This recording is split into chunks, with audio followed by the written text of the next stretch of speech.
আসসালামু আলাইকুম। আজকে আমরা ক্লাস 9-10 অনুশীলনী যে 9.1 রয়েছে ত্রিকোণমিতি, এটার 7-এর ক নাম্বার ম্যাথটা সলভ করব। তো আমি এটা দুইটা নিয়মে করে দেব। তো একটা নিয়ম এখন করব আর একটা নিয়ম নিচে করে দিব। তো দেখো এখানে আমি ম্যাথটা তুলে রাখছি যে ক নাম্বার ম্যাথ 7-এর ক, সাইন এ ডিভাইডেড কসেকে প্লাস কস এ ডিভাইডেড সেকে ইকুয়াল 1, এটা আমাদের প্রমাণ করতে বলছে। তো দেখো আমার এই ম্যাথটা করার জন্য দুইটা সূত্র লাগবে, একটা হচ্ছে কসেকে আর একটা হচ্ছে কি সেকে। এই দুটো সূত্র জানলে আমি ম্যাথ করে ফেলতে পারবো। এখন সূত্রটা লিখে দিই এখানে। সেটা হচ্ছে কস এক থিতা। কস এক থিতা আমরা কি জানি? কস এক থিতা এখানে হচ্ছে 1/sin থিতা। আবার আরেকটা জানি আমরা, সেটা হচ্ছে সেক থিতা। সেক থিতা সমান হচ্ছে 1/, কি কস থিতা। এখানে থিতার জায়গায় রয়েছে এ। থিতা বেসিক্যালি বোঝায় কোণ অর্থাৎ অ্যাঙ্গেল। এখানে যে কোনো কিছু থাকতে পারে, এখানে এ থাকতে পারে, বি থাকতে পারে, সি থাকতে পারে, যেটাই থাকবে। এখানে যদি থাকে এ তাহলে সাইন এখানে চলে এখানে চলে যাবে। আবার যদি এখানে বি থাকে তাহলে এখানে বি আসবে। আবার এখানে যদি সি থাকে এখানে সি চলে আসবে। মানে থিতার জায়গায় যেটাই থাকবে সেটা নিচে চলে যাবে। মানে থিতা বেসিক্যালি বোঝায় কি অ্যাঙ্গেল। যেমন এখানে সাইন এ রয়েছে, তাহলে এখানে কী হবে, কসেক এ রয়েছে, তাহলে কসেক এ লিখতে পারবো 1/sin এ। তো দেখে প্রমাণ করতে বলছে, তাহলে কী করবো, বাম পক্ষ বা লেফট হ্যান্ড সাইড দিয়ে শুরু করবো। তাহলে সলভ করি আমরা।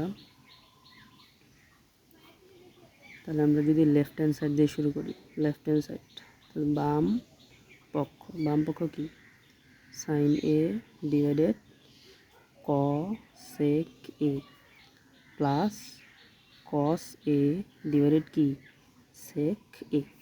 এখন দেখো আমরা সাইনের কি সূত্র জানি, যে সাইনকে ভাঙাইলে কোনো কিছু পাওয়া যায় এমন কিন্তু কিছু জানি না। আবার কস এ এটাকে ভাঙাইলে কোনো কিছু পাওয়া যায় এমন কিছু আমরা জানি না। তো কিন্তু আমরা কসেকে এটাকে ভাঙালে জানি কি হয়, 1/sin এ হবে। আবার সেকে ভাঙালে কি হবে, 1/cos এ। কস এ, এই জন্য আমরা কী করবো, এই নিচেরগুলোকে ভাঙাবো, অর্থাৎ কসেকে ভাঙাবো এবং সেকে ভাঙাবো। কারণ সাইন এ এবং কস এই দুটোকে তো আমরা জানি না, ভাঙালে এটা কী হবে, এটা সূত্রও নাই। তাহলে আমরা কী করবো, নিচেরটাকে ভাঙাবো। তাহলে এখানে লিখবো সাইন এ ডিভাইডেড কসেকে ভাঙালে কী হবে, 1/sin এ প্লাস আবার এখানে কস এ থাকবে, আবার এখানে কি সেকে, তাহলে সেকে ভাঙালে কী হবে, 1/cos এ। এখন দেখো এখানে 1/sin এ, এটা কি নিচে ভাগ অবস্থায় আছে না? ভাগ অবস্থায় থাকলে যদি আমরা উল্টাই দিই তাহলে কী হবে, নিচেরটা উপরে চলে যাবে আর উপরেরটা কি নিচে চলে আসবে।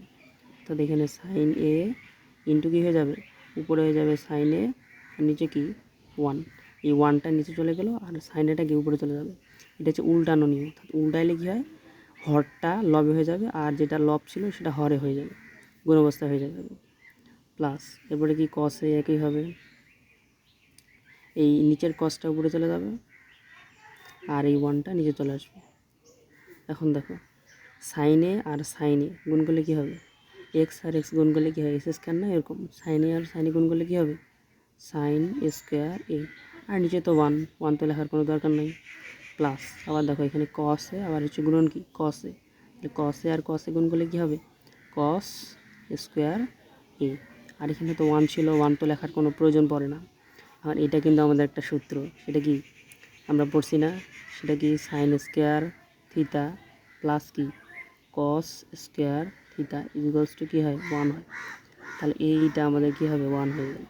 তাহলে আমাদের কি রাইট হ্যান্ড সাইড কি 1 দেওয়া আছে না, যে লেফট হ্যান্ড সাইড ইকুয়াল কী দেওয়া ছিল, সাইন এ ডিভাইডেড কসে এবং প্লাস কস এ ডিভাইডেড সেকে ইকুয়াল আমাদের কি 1 প্রমাণ করতে বলছে। তাহলে আমরা রাইট হ্যান্ড সাইড পেয়ে গেছি 1। তাহলে আমাদের ম্যাথ কিন্তু হয়ে গেছে। তাহলে লিখবা কি, লেফট হ্যান্ড সাইড ইকুয়াল লিখবা রাইট হ্যান্ড সাইড, এটা আমাদের প্রমাণ করতে বলছে। তাহলে প্রুভড। এটা হচ্ছে একটা নিয়ম। আর একটা নিয়ম আমি তোমাদেরকে শিখাই দিব, সেটা কীভাবে করবা দেখো, অর দিয়ে এখানে লিখতেছি। তাহলে লেফট হ্যান্ড সাইড লেখো, এখানে হচ্ছে সাইন এ ডিভাইডেড কি কসেক এ প্লাস এখানে হচ্ছে কস এ ডিভাইডেড কি সেক এ। এখন দেখো আমি এটা এইভাবে লিখতে পারবো না, সাইন এটাকে এক পাশে রাখবো আর এখানে গুণ অবস্থায় 1/cos সেক এ এইভাবে লিখতে পারবো। তো এখানে 1-এর সাথে সাইনে গুণ করলে কি সাইনে হবে আর নিচে কি কসেকে, তাহলে কিন্তু চেঞ্জ করি নাই কিন্তু কোনো কিছু, যে সাইনের সাথে তুমি 1 গুণ করো সাইনে হয়ে যাবে, আবার কসেকে তো নিচে থাকবে, তাহলে এটাই কিন্তু পুরোপুরি থাকলো। প্লাস আবার এখানে এইভাবে করো, কস এটাকে এক পাশে লেখো গুণ অবস্থা, এখানে 1/, কী লেখো, সেক এ লেখো। এখন দেখো তোমরা সূত্র জানো না, সেটা কি, যে কস এ অথবা কস থিটা ইকাল কি 1/, সেক থিটা লেখা যায় না, লেখা যায় তো, অথবা sec theta equal 1/, cos theta. আবার দেখো কসেক থিটা ইকাল কি লেখা যায়, 1/, সাইন থিটা লেখা যায়। এবার সাইন থিটা ইকাল কি লেখা যাবে, 1/, কসেক থিটা লেখা যায় তো, লেখা যায়। এখন দেখো এখানে 1/, কসেক, এখানে থিটার পরিবর্তে কি এ আছে, তাহলে এটাকে আমরা কি লিখতে পারি, সাইনে গুণন 1/, কসেকে কি লিখতে পারবো, কি সাইনে, কারণ সাইন থিটা ইকাল কি জানি 1/, কসেক থিটা, তাহলে 1/, কসেক থিটা ইকাল কি লিখতে পারবো, সাইন থিটা। এখানে থিটার পরিবর্তে এ প্লাস, আবার এখানে কস এ থাকবে গুণন। এখন আমরা কি জানি যে কস থিটা সমান কি, কস থিটা সমান হচ্ছে 1/, সেক থিটা, অথবা সেক থিটা ইকাল কি 1/, কস থিটা। তাহলে 1/, সেক থিটাকে আমরা কি লিখতে পারবো, কস থিটা লিখতে পারবো। যেহেতু এখানে এ রয়েছে তাহলে কী হবে, এখানে কস এ। এখন দেখো এখানে সাইনে আর সাইনে গুণ করা কী হয়ে যাবে, সাইন স্কোয়ার এ প্লাস এখানে কস এ আর কসে গুণ করা কী হয়ে যাবে, কস স্কোয়ার এ। ওই একইভাবে আমরা কি জানি, sine square theta plus cos square theta equal কি হয় 1। তাহলে এখানে থিটার পরিবর্তে এ রয়েছে, তাহলে sine square A plus cos square A equal লিখতে পারবো কি 1। তাহলে এটাও কি রাইট অ্যান্সার। তাহলে এইভাবে কিন্তু আমরা করতে পারবো। তাহলে কী লিখবো, left hand side equal right hand side, আমাদের প্রমাণ করতে বলছে, তাহলে প্রুফড। অর্থাৎ আমরা দুইভাবে কিন্তু ম্যাথটা করতে পারবো।